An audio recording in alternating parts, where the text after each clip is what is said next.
Supreme court के हाल का एक ऑब्जर्वेशन आया है, फैसला तो नहीं कहेंगे, जिसमें उन्होंने तमाम बातें कही हेड स्पीच को लेकर के। और हेड स्पीच उस वक्त ज्यादा सुर्खियों में आया था, खासकर उत्तर प्रदेश में, जब आजम खान को सजा मिली थी 3 साल की। तो हम बात ये करते हैं कि वो अक्सर बात उठता है कि जो हेड स्पीच है, हम अपने आईपीसी की बात करें तो बहुत क्रिमिनलाइजेशन ऑफ हेड स्पीच नहीं है कि हम अगर हेड स्पीच देते हैं तो हम पर क्रिमिनल मुकदमे बहुत ज्यादा नहीं हो पाते। क्या हकीकत है, क्या फसाना है, हम बात करेंगे। तो खास मेहमान हमारे साथ जुड़े हुए हैं। विवेक सूद साहब है, जो कि सुप्रीम दिल्ली हाईकोर्ट के सीनियर एडवोकेट हैं, और गोविंद पंतराजू साहब हैं, बहुत वरिष्ठ पत्रकार हैं और नस्ल पर, समाज की उन पर खास निगाह रहती है। दोनों का बहुत बहुत स्वागत है द लीगल प्लेटफॉर्म पर। मैं हूँ खुर्रम निजामी। सर, सूद साहब, थैंक सबसे यू। पहले मैं आपसे शुरू करूंगा। सर, जब हेड स्पीच को देता है, आजम खान को तो सजा मिल गई, एक तो नजीर है, लेकिन कहा यह जाता है कि जो हेड स्पीच है वो क्रिमिनलाइजेशन से जोड़कर नहीं देखी जा पा रही है अभी भी, और सख्त कानून नहीं है। हाँ, ये मैं कहूंगा इस बारे में। और मैंने अपनी जो मेरी लेटेस्ट बुक आई है चैफ एंड ग्रेन, उसमें भी मैंने लिखा है कि hate speech is not defined in law. Hate speech एक सेपरेट ऑफेंस होना चाहिए। हेट स्पीच रिलेटेड ऑफेंसेस हैं आईपीसी में, ऐसा नहीं है कि hate speech related offences define नहीं है। सेडिशन है, सेडिशन तो खैर अब स्टे हो गया, सुप्रीम कोर्ट ने स्टे कर दिया, मगर कई ऐसे प्रोविजंस हैं आईपीसी में, for example hurting religious feelings और क्रिएटिंग अ राइटस सिचुएशन। इस टाइप के ऑफेंसेस हैं हमारे आईपीसी में, या creating enmity between different religions, different groups. मगर जो हेट स्पीच पर से है उस पे कोई अभी कानून नहीं है। एक कानून section 66A of the information technology act, जिसके तहत उन्होंने hate speech on social media को डिफाइन किया था, इंटरनेट रिलेटेड हेट स्पीच को डिफाइन किया था। और मगर वो श्रेया सिंगल के केस में सुप्रीम कोर्ट ने उसको अनकॉन्स्टिट्यूशनल डिक्लेयर कर दिया, क्योंकि वो बहुत ओवर ब्रॉड था, बहुत वेग था। It was violative of the freedom of speech and expression. और वो 2016 में उसको अनकॉन्स्टिट्यूशनल डिक्लेयर कर दिया। उसके बाद अभी कोई कानून नहीं बना है, बनना चाहिए कोई कानून। लेकिन मैं और कंट्रीज का जिक्र यहाँ करूंगा। मैं बात करूंगा कनाडा की बात करूंगा, तो वहाँ 1985 जो है उसमें इसका सेक्शन 319 है, उसमें इसका जिक्र है, अलग से इसको किया गया है। और कंट्रीज भी हैं। गोविंद सर, मैं आपके पास आऊंगा और आपसे पूछना चाहूंगा कि ठीक है, कानून तो बनना चाहिए, पार्लियामेंट बनाएगी कानून, जो उसकी जिम्मेदारी है, लेकिन क्या जिम्मेदारी हमारे नेताओं की नहीं है, पार्लियामेंटेरियंस की नहीं है? क्यों ज्यादातर तो वही लोग हेड स्पीच का इस्तेमाल करते हैं। खुर्रम, अगर हम आज के संदर्भों में बात करें तो अब सोशल मीडिया जिस तरह से जितना लोकप्रिय हो गया है और उसकी रीच समाज में जितनी बड़ी है, उसको देखते हुए सिर्फ राजनेताओं को इसके लिए दोषी हम नहीं मान सकते। और भी बहुत सारे तत्व हैं। और सबसे बड़ी बात जो विवेक सूद साहब ने कही कि इस पर कानून होना चाहिए। और दुर्भाग्य यह है कि हेट स्पीच को अभी तक हम भारत में डिफाइन ही नहीं कर सके हैं कि हेट स्पीच कहा किसको जाए। बड़ा वेग सा वो है। और जो कानून है, आईपीसी की कुछ धाराएं हैं जिनके तहत इस पर कार्रवाई होती है। उसके अलावा और भी कुछ दूसरे कानून हैं जिनमें जनप्रतिनिधि कानून हेट स्पीच पर कार्रवाई होती है। आपराधिक प्रक्रिया संहिता है, उस पर कार्रवाई होती है। सिनेमेटोग्राफी कानून है, उसमें कार्रवाई हो सकती है। यानी कि कुल आईपीसी के अलावा 6 और हमारे पास टूल्स हैं जिनके जरिए हेट स्पीच पर कार्रवाई हो सकती है। लेकिन मुद्दा सबसे बड़ा यह है कि हेट स्पीच क्या है, हम किसको हेट स्पीच कहें। क्या हेट स्पीच हम अपने नजरिए से, जो अगर राजनीति की बात कर रहे हैं, सत्ताधारी दल को बाकी लोगों की बातचीत जो बात है वो हेट स्पीच दिखती है, वो जो कुछ कहते हैं वो हेट स्पीच नहीं होती। तो डिफाइन किया जाना बहुत जरूरी है। और दुर्भाग्य से हमारा जो विधि आयोग है उसने करीब 9-10 महीने पहले इस पर बहुत गंभीर टिप्पणी की थी और कहा था कि एक इसके लिए कानून भी बनना चाहिए और इसको डिफाइन भी किया जाना चाहिए। लेकिन 9-10 महीने हो गए, कोई बात आगे बढ़ी नहीं है, बात वहां की वही है। तो सबसे बड़ा सवाल ये है, और भारत जैसे देश में जहां लोग बहुत संवेदनशील है, जरा सा एक बात पर दंगे हो सकते हैं, जरा सा एक बात पर चुनाव प्रभावित हो सकते हैं, और अगर चुनाव प्रभावित होता है तो वो सिर्फ किसी एक व्यक्ति की जीत हार नहीं उससे तय होती, वो पूरी सत्ता की कुर्सी किसको मिलेगी ये भी तय कर सकता है, और बहुत उसके जो इम्पैक्ट है, उसका जो प्रभाव है वो बहुत बड़ा है। तो मुझे लगता है कि इस पर बहुत गंभीरता से सोचा जाना चाहिए, लापरवाही नहीं की जानी चाहिए। हेट स्पीच क्या है, इसको बहुत किन चीजों को हेट स्पीच के दायरे में लाया जाना चाहिए, बहुत साफ साफ इसके लिए कानून बनाना चाहिए, इसकी परिभाषा तय की जानी चाहिए, और उसके बाद फिर सजाओं की बात तो उसके आगे का अगला स्टेप है। लेकिन पहला स्टेप ये है कि अगर हम इसी को बहुत स्पष्ट नहीं कर सक रहे हैं कि हेट स्पीच वास्तव में है क्या, तो फिर ये तो जिसका पल्ला भारी है वो अपनी तरह से चीजों को चलाएगा, वो अपनी तरह से चीजों को करना चाहेगा। बिल्कुल यही बात है। इसमें एक बात ऐड करना चाहूंगा। मेरी जो अभी लेटेस्ट किताब आई है चैफ एंड ग्रेन, उसमें मैंने हेट स्पीच को डिफाइन किया है for the consideration of the legislators and the policy makers. उसको मैंने डिफाइन करने की कोशिश की है। अब देखते हैं कब इस पे कानून बनेगा। तो क्या है हेट स्पीच आपकी निगाह में? सॉरी, हेट स्पीच आपकी निगाह में क्या, उसको आप कैसे डिफाइन करते हैं हेट स्पीच? वो देखिए उसको अभी हम इलेबोरेट नहीं कर पाएंगे। मेरी आप बुक उठाइए चैफ एंड ग्रेन, उसमें मैंने उसको डिफाइन किया है। और मगर मैं वो कुछ कहना चाहूंगा, मैं ये चाहूंगा कि जब भी हेट स्पीच डिफाइन हो, it should be narrowly defined, not like section 66A। हमारे कई बार मैंने ये देखा है कि लॉज को ब्रॉड डेफिनेशंस डाल दी जाती है, फिर वो चैलेंज हो जाता है उसकी कॉन्स्टिट्यूशनैलिटी, और कोर्ट स्ट्राइक डाउन कर देते हैं। तो मेरे ओपिनियन में एक डेफिनेशन होनी चाहिए, एक स्ट्रिक्ट डेफिनेशन होनी चाहिए, ना कि बहुत ब्रॉड डेफिनेशन होना चाहिए उसकी। आप पहले उसको नैरोली डिफाइन करिए, और फिर जैसे वो इम्प्लीमेंट होगा फिर उसको ग्रेजुअली उसका स्कोप वाइडन करिए। ये मत करिए कि इतना ब्रॉड और एक वेग लॉ बना दिया जाए कि अगर कोई फ्रीडम ऑफ स्पीच भी एक्सप्रेस कर रहा है वो उसको भी हेट स्पीच के कैटेगरी में डाल दिया जाए। हाँ, ये अभी मैं नहीं उसको डिफाइन कर पाऊंगा, मेरी किताब पढ़िए उसमें डेफिनेशन है हेट स्पीच की। जी जरूर। लेकिन 2017 में लॉ कमीशन ने भी ये बात कही थी सर कि एक अलग से इस पर एक लॉ बनना चाहिए जो कि सिर्फ हेट स्पीच बने, लेकिन उन्होंने भी डिफाइन नहीं किया था। अब कन्विक्शन पर भी हम आ जाते हैं, क्योंकि तमाम मुकदमे दर्ज हुए हैं और कन्विक्शन भी हुए है। लेकिन अगर हम हाल फिलहाल के बाद 2020 की बात करें तो 20.4% कन्विक्शन है, उसके पहले 16 की बात करें तो 50.3% कन्विक्शन है। तो इतना कम कन्विक्शन क्यों होता? पंत साहब आपसे बात करेंगे, तो आपने कहा था जिसकी लाठी उसकी भैंस, तो क्या ये जो कन्विक्शन हो रहा उसी हिसाब से हो रहा?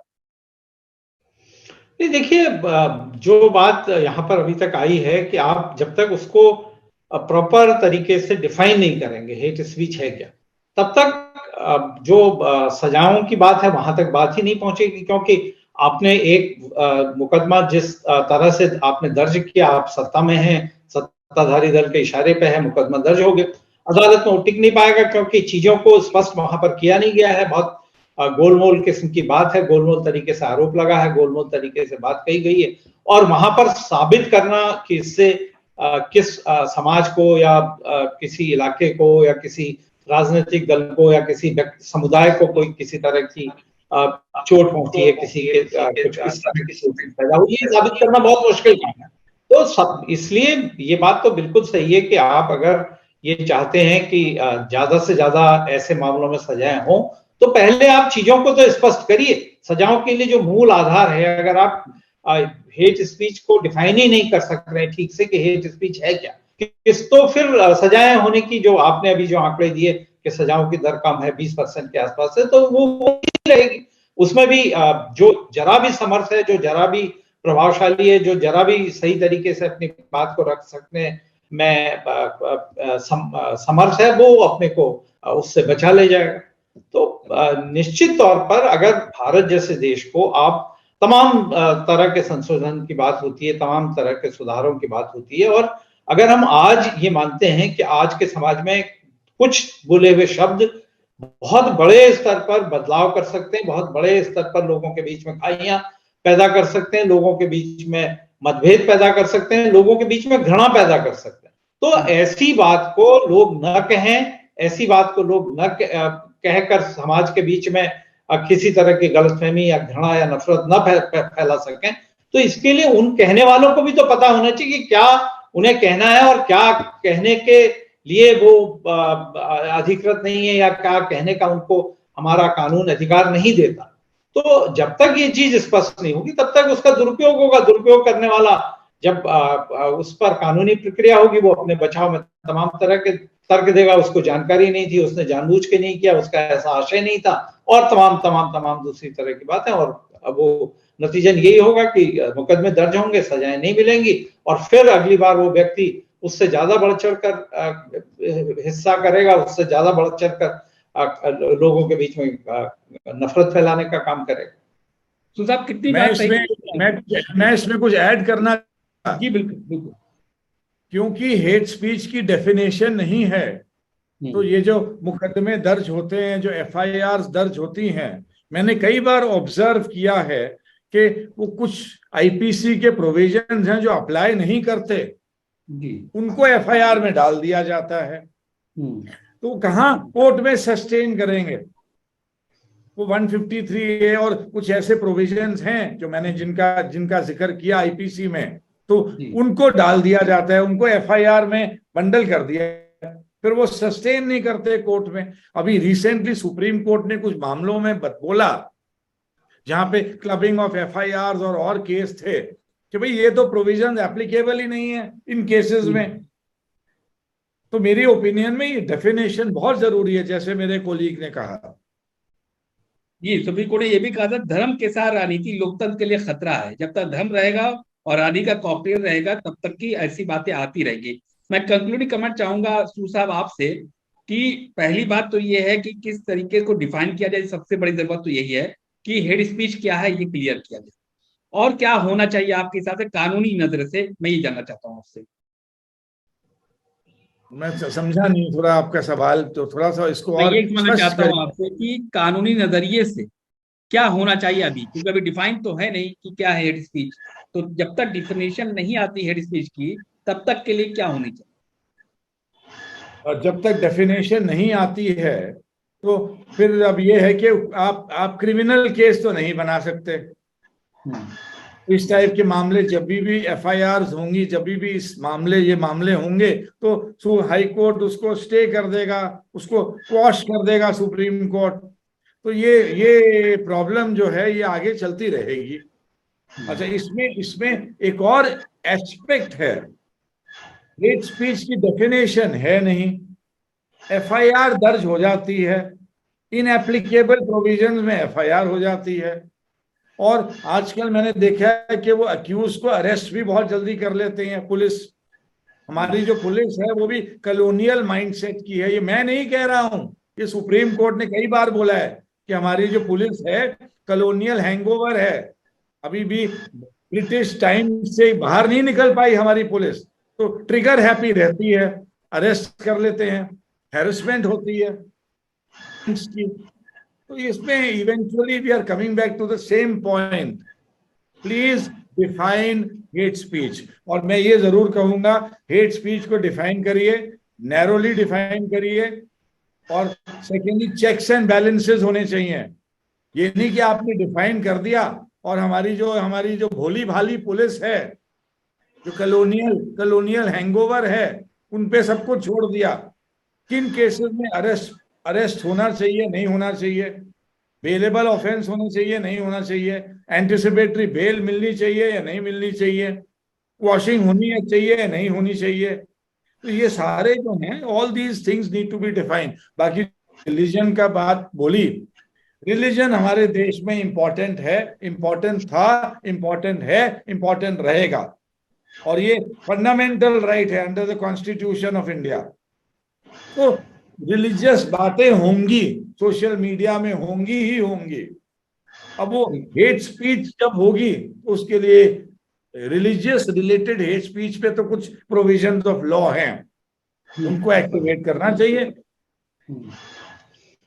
तो लेकिन गोविंद जी, जो बात कही है सुप्रीम कोर्ट ने हेट स्पीच पर, सुप्रीम कोर्ट ने कहा है कि हेट स्पीच को त्यागना मौलिक जरूरत है, सिर्फ एफआईआर से नहीं चलेगा काम। ये कहा है सुप्रीम कोर्ट ने, वन ऑफ द ऑब्जर्वेशन बीवी नागरत्ना की जो कोर्ट थी और एक जज साहब और थे, उसमें कहा था। लेकिन मैं आपसे समझना चाहता हूं कि सामाजिक तौर पर देखा जाए तो इस जिम्मेदारी का आम आदमी की और पार्लियामेंटेरियंस की, लॉ मेकर्स की कितनी बड़ी बनती है इसको डिफाइन करवाना, साथ ही इससे अपने को दूरी बनाना नैतिक। देखो, जब तक कोई स्पष्ट परिभाषा नहीं बनती तब तक जिन संस्थाओं के पास अधिकार हैं हेट स्पीच के खिलाफ काम करने के, उन संस्थाओं को अपने अधिकारों का इस्तेमाल करना चाहिए और एक्शन लेना चाहिए। अभी बहुत जल्दी देश में लोकसभा चुनाव होने जा रहा है, कर्नाटक का विधानसभा चुनाव बहुत जल्दी होने जा रहा है, और हम देखेंगे चुनाव के दौरान फिर तमाम नेता सार्वजनिक मंचों पर इसी तरह की बात करेंगे। और जनप्रतिनिधि कानून जो है उसके तहत धार्मिक, जाति और भाषाई इस तरह के जो हेट स्पीच या इस तरह के शब्दों का इस्तेमाल, इस तरह के भाषणों का इस्तेमाल, वो गैर कानूनी है। उस पर सजाएं दी गई हैं, पहले भी सजा का अधिकार चुनाव आयोग के पास है। और उसमें आपके पास वीडियो रिकॉर्डिंग, क्योंकि चुनाव के दौरान तमाम सभाओं की वीडियो रिकॉर्डिंग होती है, तो इसलिए ये भी नहीं कहा जा सकता कि इसके लिए आपके पास सबूत नहीं है। चुनाव आयोग के पास वो सबूत भी है, और हमने पहले देखा भी है, चुनाव आयोग ने सजाएं दी हैं। लेकिन वो सजाएं क्या दी? आपने किसी व्यक्ति पर 14 दिन के लिए भाषण पर रोक लगा दी, आपने किसी नेता पर 10 दिन के लिए रोक लगा दी। ये समाधान नहीं है। आप कड़ी सजाएं दीजिए ताकि अगली बार किसी उस राजनीतिक दल के किसी दूसरे नेता की हिम्मत ना हो कि वो इस तरह का कोई काम कर सके। तो मुझे लगता है जब तक कोई स्पष्ट कानून नहीं बनता, जब तक परिभाषित नहीं होती हेट स्पीच, तब तक जिन जिन संस्थाओं के पास जो जो अधिकार हैं वो अपने अधिकारों का सही तरह से इस्तेमाल करें, जिम्मेदारी से इस्तेमाल करें, और जो कड़ी से कड़ी सजाएं उनके पास उन अधिकारों के तहत दे सकने का हक है उसका इस्तेमाल करें, तभी फिलहाल इस पर रोक लग सकती है। अन्यथा ये सुप्रीम कोर्ट बड़ी बड़ी बातें कह दे, वो अपनी तरफ से ये कह दे, ये ठीक है। भारत का कौन नागरिक ये नहीं मानता कि हेट स्पीच सही नहीं है, हेट स्पीच नाजायज है, हेट स्पीच गलत है। लेकिन वो नागरिक क्या कर सकता है? अधिकार उसके पास है नहीं उसके खिलाफ। वो नेता का गला पकड़ के उसका मुंह नहीं तोड़ सकता, उसके पास इस बात का अधिकार नहीं। तो जो लोग इस तरह का जहर फैला रहे हैं उनके लिए जो अभी मौजूद प्रावधान हैं, जिन संस्थाओं के पास जितने भी अधिकार हैं, वो अपने अधिकारों का सख्ती से इस्तेमाल करें, शायद कुछ हद तक इस पर रोक लग सके। जी बिल्कुल। तो जब तक डिफाइन नहीं होता हेट स्पीच क्या है, हेट स्पीच, तब तक कि जो हमारे पास ताकते हैं, जिस इंस्टीट्यूशन में ताकते हैं, उसका वो आयरन हैंड से उसको उसका अपना इस्तेमाल करें, तब शायद कुछ हालात बेहतर हो सके। लेकिन अभी फिलहाल इतना ही, हेड स्पीच बंद हो, ये सब हम लोग चाहते हैं। और बहुत बहुत शुक्रिया गोविंद पतराजू साहब हमसे जुड़ने का, विवेक सूद साहब आपका भी बहुत बहुत शुक्रिया हमसे जुड़ने का। बहुत जल्द एक नए इशू पर और नए गेस्ट के साथ एक बार फिर आपके सामने हाजिर होंगे। तब तक के लिए दीजिए इजाजत। नमस्कार। थैंक यू, शुक्रिया।